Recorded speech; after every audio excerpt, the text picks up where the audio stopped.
Hi, Nour. So good that you could spend some time and give me some idea about what's happening in Jordan. I've heard a lot about what the Queen of Jordan has done for the ecosystem, and you were saying that actually she has been contributed. Yeah, so actually, the King and the Queen for the past 2 years, the King has funded an organization called the Gaming Lab in Jordan. So Okay. it's a free area which is located in both Amman and Irbid, both cities, major cities in Jordan. A free to learn area where we are building the capacity of Jordan in terms of video gaming. Part of this initiative, her Queen Rania education initiative brought a new perspective how to involve women inside the video gaming. So what we did, and we found based on a culture like Jordan, that we can attract women working with us in video gaming while they are sitting at home. Yes. And we saw that the career path of a woman will end by being in a good end, being a mother at home, but we are losing her within the technology side. Yes. And we saw that gaming can be easily made at home. Even a game developer can communicate with a company remotely. And we started this program with Queen Rania to train and educate women into video gaming. And this happens today in a very large scale scene in Jordan. And the good thing that both His Majesty, the King and the Queen are into gaming, and so they have the complete understanding of the ecosystem of gaming, from fabulous. building to localization, and they even sometimes they bring suggestion into the work that we are doing to see how we can build more the grassroots. And this is where we are tapping today on more female side of game developers inside the schools, young girls, getting them involved more into the video gaming, and we are seeing good results so far. Fabulous. Do you want to tell me a bit about your startup? So we started a bit early in the mobile gaming in 2003, and we were focused all the way on mobile gaming. So we personally, I'm a mobile gamer since I was a kid. Wow. So I was seeing the handheld, the mobile in my hand all the time. And as a natural programmer, I founded in 2003 my company towards mobile gaming at the stage that everyone was like away from mobile gaming, and there was no mobile gaming at that time. So you were sort of an early adopter. And that helped us today to understand better the building the ecosystem and the teams. It was challenging being in an ecosystem not yet mature like Middle East, but we can see today, especially with the support we are getting within Jordan, and the news that we are getting every day of the success of the huge gaming companies, mobile gaming companies, helping to boost a bit the markets like emerging markets like the Middle East. So I'm having fun for the past 10 years building games. Fantastic. And is it a profitable business? So this is a very good question. I'm always asked about it. So I have a team of 20 people. I have been living from mobile gaming for the past 10 years. Great. So I think Proved it. I think it's my whole so it's my source of revenue for the past 10 years, of course.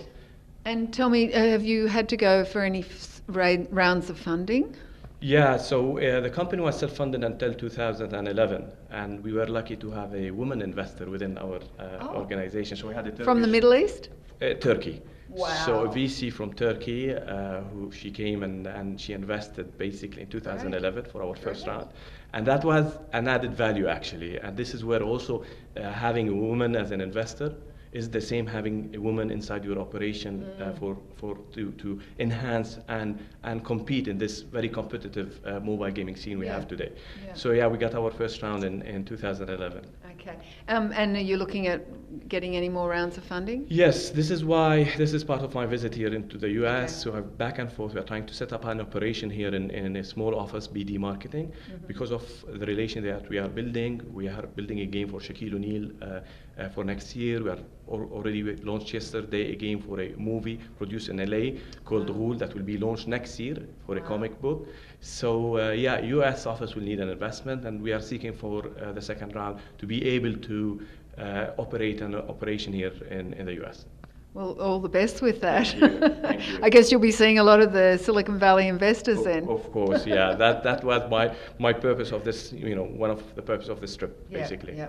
And what's it like being a startup in Jordan? So it's a bit today. There is we have a lot of startups in Jordan. For the past 2 years, there is a lot of startup scene in Jordan. It was difficult in the beginning, and it was difficult to bring people to work in a gaming company.